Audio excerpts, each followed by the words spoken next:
Halo guys, selamat datang di channel Crypto News.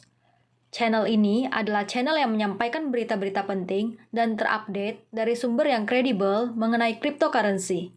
Bukan saran atau ajakan investasi ya guys. Mohon di-yours sebelum melakukan investasi apapun.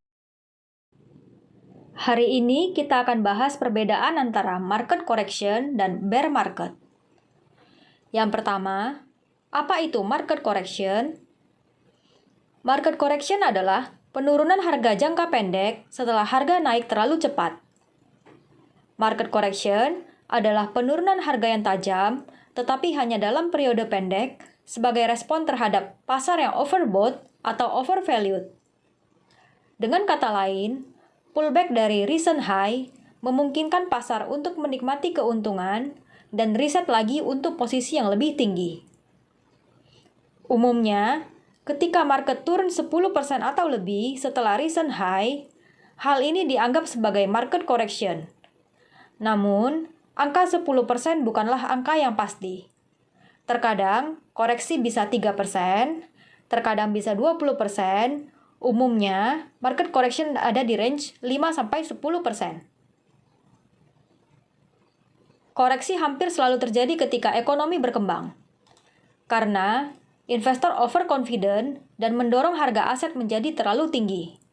Sehingga terjadi koreksi yang membawa harga kembali ke tingkat yang lebih realistis.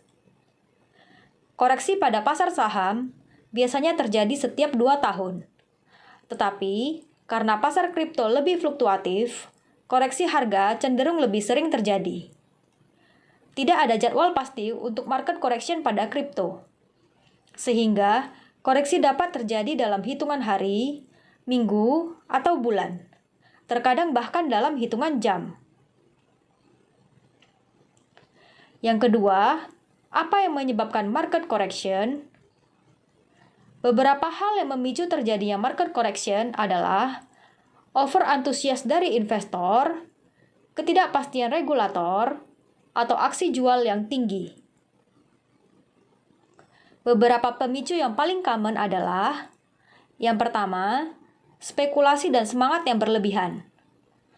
Ketika investor terlalu bersemangat tentang sesuatu aset, mereka cenderung mendorong harga terlalu tinggi dan terlalu cepat, yang dapat menciptakan bubble yang tidak berkelanjutan. Hal ini akhirnya akan menyebabkan terjadinya market correction. Yang kedua, FOMO. Ketika investor melihat harga naik dengan cepat, mereka mungkin terjun ke market tanpa riset yang tepat, sehingga harga terus meningkat hanya karena lebih banyak orang yang membeli. Yang ketiga, exchange dihack. Jika exchange besar dihack dan kehilangan sejumlah besar uang investor, maka hal ini akan memicu aksi jual dan koreksi di seluruh pasar. Yang keempat, ketidakpastian peraturan. Setiap kali ada ketidakpastian peraturan seputar cryptocurrency, akan menyebabkan aksi jual dan koreksi. Misalnya, harga yang turun tajam ketika China mengumumkan akan menindak cryptocurrency pada tahun 2017.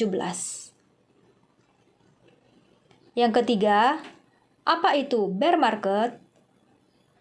Bear market adalah penurunan harga yang berkepanjangan, biasanya disertai dengan pesimisme yang meluas. Dengan kata lain, ini seperti market correction, tetapi berlangsung untuk waktu yang lama. Market akan dianggap sebagai bear market apabila harga turun 20% atau lebih dari recent high. Sama seperti market correction, angka ini tidak ditentukan secara pasti dan dapat bervariasi, tergantung pada kondisi pasar. Berbeda dengan koreksi pasar yang terjadi selama masa pertumbuhan ekonomi, bear market biasanya terjadi ketika ada resesi ekonomi atau jatuhnya pasar saham, atau dapat juga disebabkan oleh faktor lain seperti gejolak politik atau bencana alam.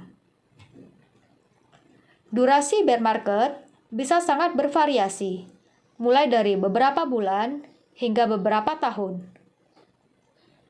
Ada 14 bear market di Amerika Serikat dari tahun 1947 hingga 2022. dengan panjang rata-rata bear market di kisaran 1 bulan hingga 1,7 tahun, menurut Investopedia. Secara global, bear market cenderung bertahan selama rata-rata 10 bulan. Namun, ada beberapa contoh di mana bear market bertahan lebih lama.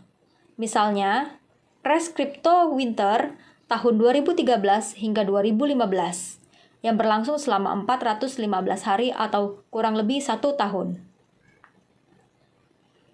Yang keempat, bagaimana strategi selama bear market? Beberapa common strategi yang bisa digunakan saat bear market adalah yang pertama, short selling, yang kedua, buying put option, yang ketiga, buying asset at discount, yang keempat, doing research, dan yang kelima, diversifikasi portofolio. Yang kelima, bagaimana cara menavigasi koreksi dan bear market? Cara terbaik untuk menavigasi bear market adalah dengan memiliki perspektif jangka panjang dan tetap disiplin dengan strategi investasi. Ketika terjadi market correction, triknya adalah tetap melakukan investasi ketika terjadi koreksi. Karena ketika ekonomi berkembang, maka tren akan kembali bullish. Keenam, market correction vs bear market. Berikut tabel perbedaan antara market correction dan bear market. Mulai dari range waktu, kondisi market, frekuensi, dan lama periode waktu. Sekian berita hari ini. Mohon like dan subscribe-nya ya guys. Terima kasih.